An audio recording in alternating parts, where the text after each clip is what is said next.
नमस्कार. आपल्या सगळ्यांचे सोशल महाराष्ट्र न्यूज चॅनलमध्ये हार्दिक स्वागत. चला वळूया तर एका नवीन बातमीकडे. आजची बातमी. मुंबईतील विलेपार्ले येथील जैन मंदिर पाडणाऱ्याविरुद्ध कठोर कारवाई करावी अशी मागणी सकल जैन समाजातर्फे करण्यात आली.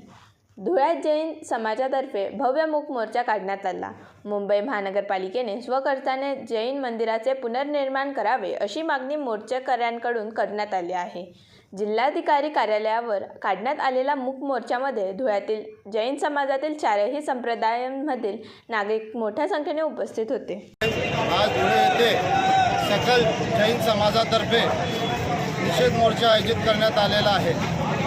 हा निषेध मोर्चा मुंबई येथे जैन समाजाचं मंदिर जे ध्वस्त करण्यात आलं त्याच्या विरोधात हा मोर्चा आयोजित करण्यात आलेला आहे.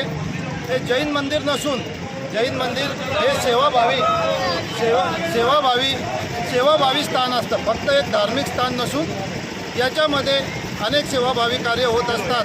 जसे गौशाळा चालतात, अन्नदान होत असतं, आरोग्य शिबिर होत असतं, जीवदया होत असते.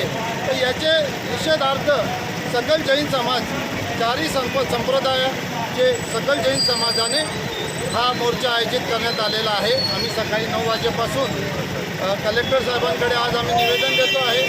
सकाळी 9 वाजेपासून आम्ही हा मोर्चा चालू केलेला आहे. खूप मोर्चा असून शासनाला नम्र विनंती आहे की जिथे मंदिर आहे तिथंच मंदिर तुम्ही आमचं बांधून द्यावं ही नम्र विनंती सकल जैन समाजाकडनं.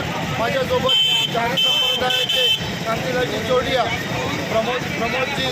प्रमोदजी जैन, राजेंद्रजी बाबणा, चारू सुराणा, आमचे कोटेचाजी, संजय जैन, संकलेचाजी हे सगळे लोक आहे आणि सगळे समाज बांधव शासनाला हे नम्र निवेदन करत आहे की त्यांनी मंदिर आमचं बांधून द्यावं ही नम्र विनंती. बातमी आवडल्यास चॅनलला लाईक व सबस्क्राईब करा व दररोज अशा नवनवीन बातम्या पाहण्यासाठी चॅनलला फॉलो करा. धन्यवाद.